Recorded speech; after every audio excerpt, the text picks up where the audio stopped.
이끄는 삶 2005년 때 3차 그 특세 때 간증을 그때 한번 했었거든요. 18년 만에 처음 이렇게 쓰게 되네요. 좀 처음에는 되게 준비하는데 부담이 많이 됐는데 이걸 하면서 느낀 게 다시 내 인생에 이렇게 선한 길로 인도하신 그 하나님이 이거 글을 쓰면서 이게 보이기 시작하는 거예요. 더 구체화 되는 거예요. 그래서 여러분들 좀 되게 부담스럽긴 하지만 이 시간에 이 자리에 한번 꼭 쓰셔서 간증하면은 하나님에 대해서 더 확실하게 체험할 수 있는 그런 시간이 될 줄 믿습니다. 네. 함께 나눌 말씀 제가 읽어 드릴게요. 제가 가장 좋아하는 시편 145편 1절 말씀입니다. 왕이신 나의 하나님이여 내가 주를 높이고 영원히 주의 이름을 송축하리이다. 오늘 제목은 오래 참아주신 나의 아버지입니다. 제가 그냥은 말을 잘 못하겠더라고요. 그래서 제가 읽을 거니까 혹시 조금 버벅거리더라도 양해하시고 잘 들어주세요. 네. 제가 어저께 사모님 앞에서 한번 읽었는데 너무 옛날스럽다고 그러더라고요. 막 이북도 나오고. 근데 저희 아버지가 이북분이세요. 저희 아버지가 1920년생이에요. 그러니까 저 되게 늦게 저를 보신 거죠. 저희 엄마는 1925년생이시고. 그래서 막 이런 게 나올 때 보면 좀 이상한 너무 구식스러운 이야기가 많이 나올 텐데 그래도 들어주세요. 저희 아버지는 이북분이시고 태어나시면서 그래도 모태의 신앙으로 축복된 가정에서 태어나셨어요. 그래서 이제 부모님의 신앙으로 모태 신앙으로 자라나셨는데 그래서 그쪽 북한 쪽 그 이북 쪽에서 과수원을 하셨었나 봐요. 그 할아버지가 과수원을 경영하셨던 것 같아요. 그래서 하시다가 거기서 이제 결혼을 하시고 첫째 딸을 낳는데 첫째 딸이 그만 죽고 말았어요. 근데 아빠가 아이를 되게 이뻐하는 분이셨거든요. 그러니까 너무 낙심이 돼서 이제 이남으로 내려왔는데 그 사이에 전쟁이 나면서 38선이 거져가지고 못 올라가신 거예요. 그래서 저희 친척 어른들은 이제 북한에 아직도 계신 분들이 아직 많다고 그러시더라고요. 그래서 이제 저희 엄마와 엄마도 나이가 이제 많으시죠. 그분과 이제 결혼을 하셨는데 그래서 저 하나밖에 못 낳았어요. 엄마가 좀 연약하셔 가지고 저는 이렇게 형제가 많은 게 좋았는데 그냥 외동딸로 이렇게 자라게 되었습니다. 믿음을 먼저 가졌던 아버지는 믿음의 본을 보여야 되는데 주일 딱 9시 그러니까 11시 예배만 드리고 나면은 저를 데리고 이제 뭐 놀이동산이나 아니면 이제 뭐 투망 가지고 고기 잡으러 막 다니셨어요. 그러니까 지금 생각해 보면은 또 아버지의 최선이었던 것 같아요. 저에게 가장 또 좋은 추억들을 좀 많이 주구셔서 그랬던 것 같아요. 근데 이제 저는 이제 엄마랑 같이 있었던 게 더 좋았었던 것 같아요. 형제도 없이 뭐 친구들 같이 데려가는 것도 아니니까 아빠랑 둘이서 지내니까 얼마나 재미없겠어요. 어린 나이의 기억에 그렇게 썩 그렇게 즐거웠던 기억은 아니었던 것 같아요. 근데 그 아버지의 마음은 좀 귀한 건 느껴져요. 근데 엄마는 오히려 신앙이 되게 열정적이셨어요. 교회 오전 예배도 가시고 오후 예배도 가시고 뭐 수요예배, 뭐 철야, 새벽, 기도원까지 다니셨어요. 그 당시에는 기도원에 사람들이 굉장히 많았어요. 그리고 가정에서 이렇게 기도원식으로 이렇게 제단을 쌓는 그런 데가 되게 많았었어요. 그래서 엄마는 좋다는 기도원은 다니셨는데 그때 저도 같이 이렇게 많이 다니게 됐는데 따라다니다가 안차를 받게 됐어요. 잘 모르실 거예요, 안차라는 게. 안차는 뭐냐면은 막 때려 가지고 병을 낫게 하는데 나중에 시퍼렇게 멍이 들어요. 근데 그게 이제 죄라고 그래요.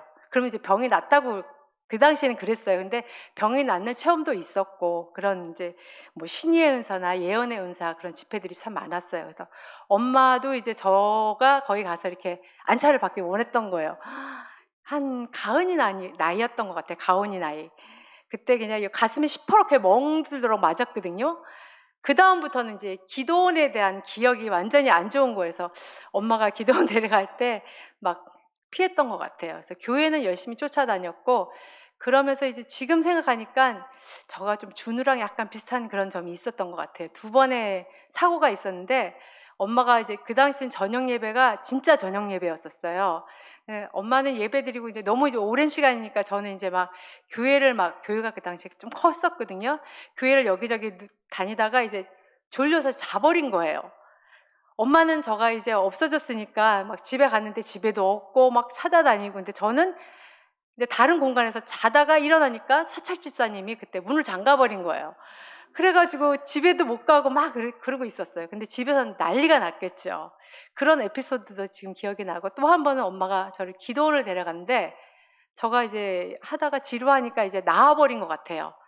지금 생각할 때 마포 쪽이었던 것 같아요, 기도원이. 그 가정에서 하는 그런 기도원이었는데, 그때도 저가 혼자 이렇게 나와 가지고 돌아다니다가 좀 이제 6시쯤 좀 어둑해지니까 저도 이제 어린 나이에 겁이 났었던 것 같아요. 그래서 어떤 할머니를 계속 쫓아갔어요, 다행히. 근데 그 할머니가 이제 아드님이 목공소를 하셨어요. 그 당시에 이제 가서 저녁도 거기서 얻어먹고, 뽀빠이 영화 그 TV도 보면서 있는데, 나중에 이제 전화번호를 그래도 다행히 목걸이에다가 잊어버린 기억들이 있으니까 목걸이에다가 전화번호랑 주소랑 이게 적어 놓으셔 가지고 그분이 이제 연락을 해서 삼촌이 저를 이제 데려가 가지고 그렇게 다시 집을 가게 되는 그런 일들이 있었습니다. 우리 준우가 좀 그런 사건들이 많잖아요. 그래서 저가 저를 닮아서 우리 준우가 그러지 않았나 생각이 듭니다. 지금 생각해 보면, 이제 엄마의 삶을 생각해 보면은 몸은 약하셨지만 참 정신력은 강하셨던 것 같아요. 그래서 아빠가 이제 그때 수출업을 하셨는데 가정에서 이제 그런 것들을 계속 일을 하셨는데, 엄마가 늦게까지 그 일들을 하시고 약한 몸에서 좀 그러셨던 것 같아요. 그리고 친정 식구들도 전도하려고 애쓰셨고, 옛날에는 시장에 가면은 지게 매시는 분들이 계셨어요. 그래서 이제 막 물건이 많이 사면 그 이제 지게 지시는 분이 집까지 이제 배달을 해 주시는데, 엄마가 그분을 그냥 보내지 않았고 이렇게 식사를 차려서 그분을 이렇게 대접하고 맛있게 드시고 간 그 기억이 어릴 때 좀 나는 것 같아요. 그래서 어려운 사람들도 도와주고, 또 기억나는 거는 이제 성경을 늘 보셨었어요. 성경을 보시고 주일이 되면은 한복을 곱게 입고 나가셨어요. 그래서 사모님이 무슨 한복이냐고 막 놀리셨는데 진짜 한복을 입고 가셨어요, 그렇게. 음. 그래서 그런 엄마 덕분에 저는 이제 주일학교 때는 뭐 전도상도 받고 개근상도 받고 또 성가대도 하고 하면서 대회도 나가고, 이제 성가대와 같이 이제 교회별로 대회가 있어 가지고 큰 이렇게 그 성가대회도 같이 이제 참여하고 막 그렇게 열심히 했었는데, 중등부가 되면서부터 저 이름이 한승심이잖아요. 가운데 승을 빼면 한심이 되잖아요. 그래서 인제 그런데 이제 예민해지는 시기잖아요, 저 이름에 대해서. 그래서 저가 드러나는 것이 싫어 가지고 예배 때 좀 가기 싫어했던 것 같아요. 그래서 주위에 친척집이 있었는데 아침에 일어나서 일찍 교회는 가지만 친척집에 먼저 들려서 거기서 놀다가 지각해 가지고 이제 눈도장만 딱 찍고 그렇게 교회 오고, 그런 중학교 시절을 그렇게 보냈던 것 같아요. 근데 그 당시에 이제 엄마가 혼날 법도 한데, 엄마한테 혼날 법도 해서 무서워서 그런지 못할 것 같은데, 그때 중학교 1학년 때 무렵인가 엄마가 위암이라는 판정을 받게 돼요. 근데 이제 그 당시에는 너무 좀 병원이 이런 것들이 잘 개발이 안 됐잖아요. 그래서 열었는데 너무 심해 가지고 그냥 수술하지 못하고 이제 닫게 됐어요. 그래서 이제 엄마는 이 병원 저 병원 다니시고 기도원 많이 다니셨어요. 그러니까 아무래도 저가 이제 신앙생활을 조금 게을리하더라도 관심을 좀 덜 받았겠죠. 그래서 자유롭게 저가 하고 싶은 대로 신앙생활을 했던 것 같아요. 그래서 그 당시에는 참 문학의 밤도 많이 하고 재밌는 일들이 많았는데 그 기억이 별로 없어요, 저가. 그래서 중등부 시기가, 고등부 시기 때도 그렇고 그런 시기를 보냈고요. 그다음에 엄마는 저가 이제 요번에 간증을 이렇게 준비하면서 사진첩을 이렇게 다 봤어요. 근데 엄마의 삶을 사진첩을 보면서 이렇게 보게 됐는데, 저는 엄마가 환갑잔치를, 아버지 그 당시엔 집에서 다 잔치를 했거든요. 환갑잔치 그 음식을 다 준비했는데 바로 돌아가시기 한 몇 개월 전에 하셨더라고요, 그 일을. 그러니까 위암 판정 받으시고 좀 힘들으셨을 텐데도 그 아빠의 환갑잔치를 다 준비하셔서 식사 다 제공하시고, 그다음에 5월 15일 81년도 5월 12일 날 소천하시게 됩니다. 근데 저랑 똑같이 준영이 아빠도 엄마 친어머님이 81년도에 4월 달에 돌아가셨더라고요.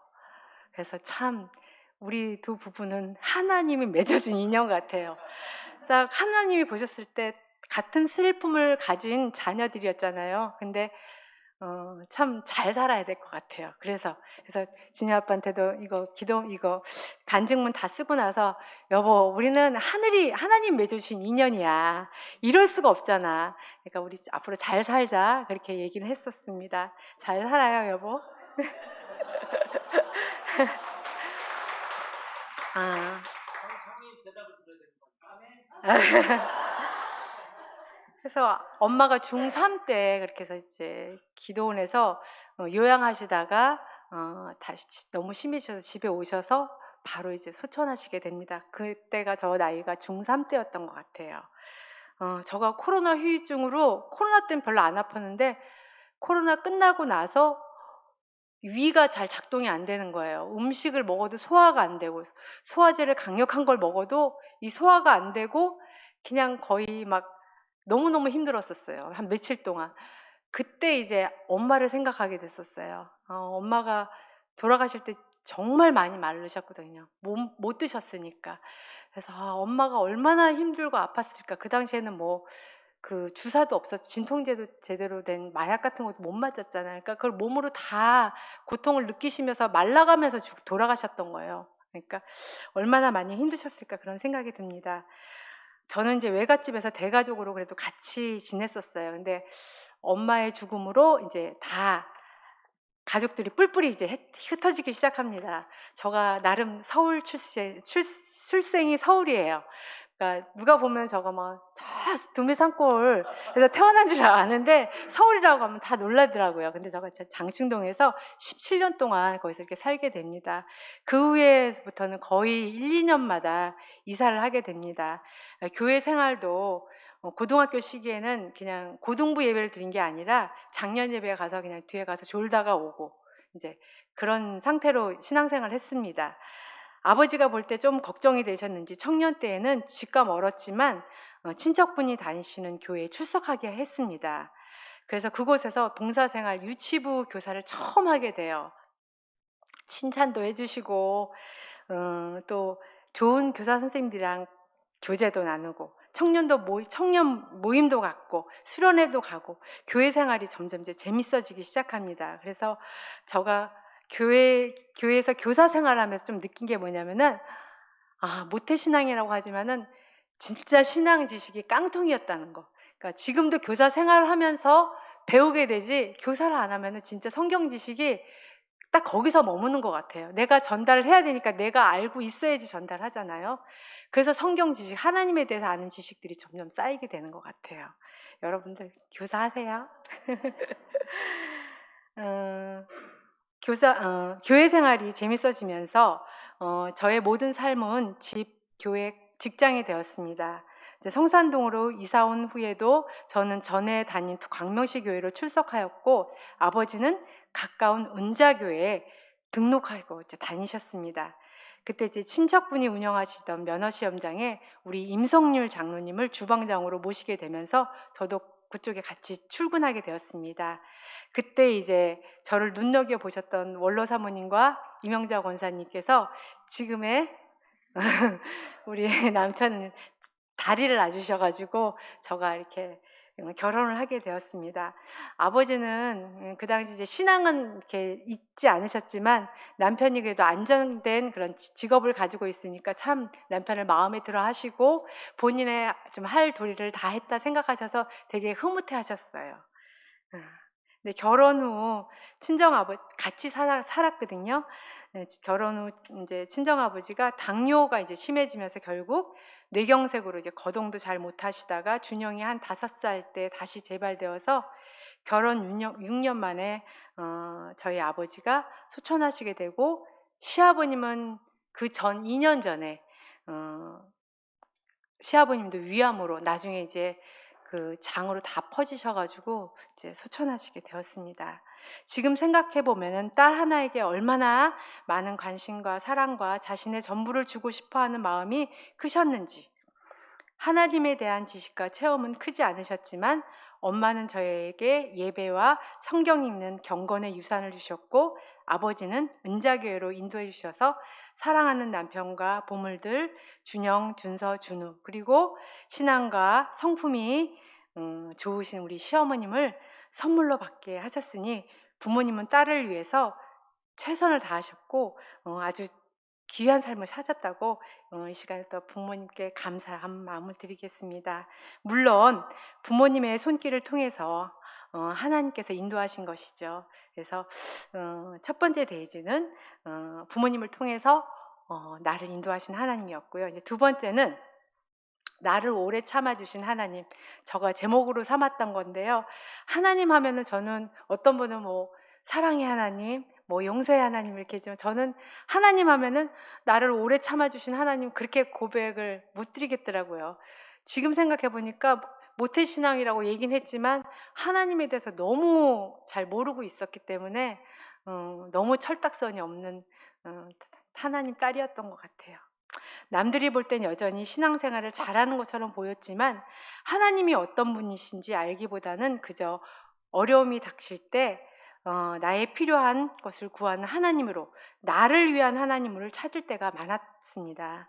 하나님은 나를 모태에서 조성하기 전부터 택하시고 부르셨지만 하나님에 대해서는 너무 무지한 자였습니다. 30대 때 유정숙 권사님이 저희 구역장님이셨어요.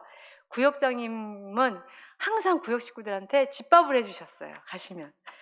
그래서 집밥을 맛있게 먹고 또 말씀하실 때 항상 강조한 게 뭐냐면은 고난은 유익이고 축복이에요. 그 말씀을 항상 하셨어요.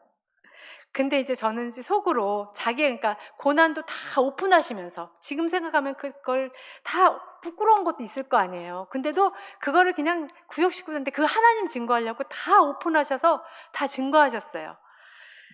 근데 전 그 당시 제 속으로는 어떠냐면은 지금도 힘든데 지금도 어려운데 축복 안 받아도 되니까 고난 없었으면 좋겠는데 라는 그런 생각으로 그렇게 철없는 딸이었습니다.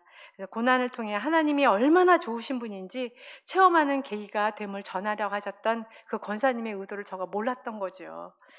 저는 하나님을 50대 돼서야 조금씩 알아갑니다. 그 시기가 바로 유아부를 하면서부터였었어요. 제가 이제 사모님과 함께 그냥 멀리 계실 때는 그냥 신앙 좋으시고 열심히 하시는 사모님 또 청년들 잘 섬겨주시는 사모님으로 생각했는데 가까이서 이제 하나님 사모님과 같이 사역을 하다 보니까 사모님의 하나님, 사모님이 어떻게 정말 믿음으로 사는 모습들을 옆에서 가까이 이렇게 목격하게 되니까 저의 신앙에 참 많은 유익이 있었던 것 같습니다. 참 우리 권사님 따님 참 잘 두셨어요. 모태신앙이라고 하지만 왜 좋으신 하나님과 교제함을 누리지 못했는지 저를 그토록 오래 참아주시며 기다려주신 하나님 홀로 나를 충분히 사랑해 주시고 가장 좋은 곳으로 인도하신 하나님 이젠 기도의 자리에서 고통스러워서 우는 것이 아니라 그 하나님 생각하면서 내가 뭔데 그토록 나를 참아주시고 기다려주시고 사랑해주신지 감사해서 고마워서 눈물을 흘립니다. 여러 지체 앞에서도 당당하게 고백할 수 있는 것은 내 아버지 가장 좋으신 것을 주시는 하나님을 자랑합니다. 고난이란 단어에 함축되어 있는 고통들과 또 내 죄성이 강하기에 내 힘으론 분명 감당할 수는 없지만 내 아버지는 반드시 견디고 이겨내게 하시며 때론 감당치 못할 때는 피할 길도 허락하시는 하나님을 믿기에 하나님과 함께하는 고난을 이제 예스라고 말할 수 있습니다. 내가 그려왔던 미래보다 더 멋지게 그려내신 하나님을 체험하니 앞으로의 삶이 염려가 아닌 기대함을 가지게 됩니다. 물론 이 고백들은 하나님과 친밀할 때만이 고백할 수 있는 것이죠. 나의 중심성과 죄성으로 넘어지고 자빠지는 일이 허다하게 많겠지만 하나님은 선하시고 완전하시고 실수가 없으시기에 그 하나님을 믿기에 이 고백을 당당하게 드릴 수 있습니다. 지체들과 교제 나눌 때 우리 정말 행복자예요. 왜냐하면 세상 사람들은 힘들고 고통스러워도 부르짖을 대상이 없잖아요. 근데 우리는 아버지가 계시잖아요. 그래서 저가 그렇게 막 고백을 합니다. 철없던 딸이 이젠 이런 고백을 할 수 있도록 길이 참아주신 나의 하나님 아버지께 감사드립니다. 또한 광해 설교로 하나님을 더 알아갈 수 있도록 말씀을 전해주신 목사님, 그 말씀을 실천하면서 살아가시는 사모님, 말씀과 행함의 모습을 가까이서 보고 또 교제를 나누니 이런 고백을 드릴 수 있게 된 것이죠. 목사님, 사모님 감사합니다. 세 번째는 거룩하신 일에 동참시켜 주신 하나님. 3년 동안 코로나로 성경학교란 현수막도 못 걸고 특별 예배로 나라에서 보낸 준수사항 지키면서 현장에서는 소수의 아이들과 온라인으로 성경학교를 진행했는데, 그리고 나서 코로나 이후에는 교회마다 교육부서 아이들이 절반으로 줄고 심지어는 교육부서가 없어지는 교회도 많아서 위기의식이 들었습니다. 이제는 아무 규제도 없이 여름 성경학교를 마음껏 할 수 있는데 최선을 다하지 않으면 하나님께 죄송스럽고 다음 세대들이 나의 불성실함으로 믿음이 전수되지 못하는 마음이 드니 무엇이라도 최선을 다해야 되겠다는 그런 마음이 들었습니다. 그래서 노방전조도 교사들과 뜨거운 날씨 가운데서도 힘을 내어 하게 되었습니다. 넓은 밭에 씨앗을 뿌리는 마음으로 또 우리의 최선의 모습을 보시고 하나님이 한 영혼 보내주시기를 기대하면서 행했습니다. 이젠 모든 교육부서 여름 행사가 은혜 가운데 맞춰 여기저기 뜨거움의 소식이 들리니 옛 어른들이 아이들이 맛있게 먹는 모습만 봐도 배부르다는 말씀이 어떤 건지 좀 이해가 가네요. 아이들이 주일에 시끌벅적 뛰놀고 정말 흐뭇하기만 합니다. 지금도 2층에서는 코로나 전에 아이들이 막 떠들고 또 뛰어다니고, 우리 시연이 웃고 있는데 시연이도 2층에서 지난번까지도 그렇게 놀았거든요. 지금도 지금 많이 아이들이 놀고 있을 거예요. 그래서 아이들의 그런 소리를 듣고 또 철야 예배 때도 지난주 보니까 아이의 소리를 들으니까 너무 귀하더라고요. 전에는 아이 소리가 들면은 예배 시간에 방해가 되는데라는 그런 생각이 드는데 코로나 이후에는 아이들이 있어도 아이들이 좀 떠들어도 너무 그게 흐뭇한 소리가 되는 거죠. 저가 이 자리까지 올 수 있는 것은 저를 위해 기도와 사랑과 말씀으로 돌봐주신 수많은 교사들이 있기 때문이죠. 꼭 교사들 뿐이겠어요. 어른들의 따뜻한 말과 모습들이 저 같은 자도 변화시킨 것이죠. 우리 교육부서에서 아이들을 섬기는 선생님들, 특히 청장년 선생님들 칭찬과 격려 많이 해주세요. 얼마나 귀한지 모릅니다. 물론 청년 때 주의를 할 수 있다는 것도 복이고요. 아이들 키우면서 교사하는 것은 힘듦보다 유익이 더 많습니다. 우리 교회가 다음 세대를 말씀 안에서 세워가는 일을 모두 함께 간신과 기도와 사랑으로 동참해 주시길 바랍니다. 하나님께서 보게 하신 한 아이 또는 수고하는 한 명의 교사 꼭 한 명 정하셔서 지속적으로 기도해 주시고 사랑 나눠 주시기를 바랍니다. 하나님의 선한 일에 우리 모두 참여하여 추수의 기쁨을 주님과 함께 누리시길 기도합니다. 또한 여기까지 올 수 있도록 기도해 주시고 사랑해 주시고 참아 주신 우리 지체들에게도 감사를 드립니다. 또한 사랑하는 가족들에게도 감사함을 드립니다. 이 시간 잠깐 사진 4장만 한번 보여드릴게요.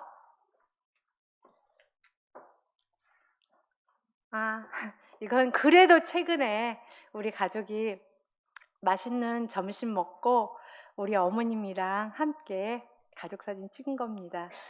잘 모르시는 분들을 위해서. 여기가 우리 첫째 아들이고요. 그 다음에가 우리 막내 준우고 저 맨 끝에 지금 광양에 있는데 우리 준서입니다. 그리고 우리 어머님이시고요. 네. 다음 사진. 이거는 진짜 오래된 사진이죠. 우리 이거 준영이에요. 준영이가 100일 지나서 머리를 밀었는데 너무 이쁜 아이인데 여기는 조금 이상하게 나왔더라고요. 저쪽에 우리 원로 목사님 옆에 파란 남방을 입으신 분이 우리 준영이 아빠 남동생이에요. 그리고 이제 우리 준이 아빠 너무 잘생겼네요. 그다음에 우리 어머님이 안 계셨다면 참 저가 많이 어려웠을 거예요. 우리 가정에, 우리 가문에 큰 울타리, 그늘막이 되주셔서 늘 기도해 주시고, 저가 우리 자녀들 위해서 기도하는 것보다 우리 어머님이 우리 자녀들 위해서 더 많이 기도해 주셨어요. 우리 어머니 너무 감사해요. 그리고 저희 시아버님이 되세요. 잘생기셨죠? 근데 되게 무섭게 생기셨죠? 그다음에 저희 친정아버지 되세요. 그리고 이제 저고요. 저기 우리 원로 목사님. 그다음 사진. 이거는 우리 지난번에 강지영 권사님 간증하셨잖아요. 강지영 권사님 너무 이쁘시죠? 여기 그 원로 목사님 옆에 앉아 계시고 너무 예쁘신 분이 바로 강지영 권사님이세요. 그 뒤에 노란 저고리 입으신 분이 우리 어머님. 그 다음에 그 옆에가 김성영 권사님. 그 다음에 여기가 저고요. 그 다음에 저쪽에 위에 노란 저고리가 김영희 권사님. 그 다음에 김희정 권사님. 안경 쓰시고. 그 옆에는 우리 도련님이시고, 그 옆에는 우리 정종석 장로님. 그때는 칸타타 때 한복을 입고 했어요. 그 다음 사진. 우리 다음 세대입니다. 우리 이번에 여름 성경학교 때 부모님도 같이 초청해서 같이 그 순서를 가졌거든요. 그래서 함께 단체 사진을 찍었는데, 여러분들 다음 세대 위해서 기도 많이 해주시고 관심 많이 가져주세요. 감사합니다.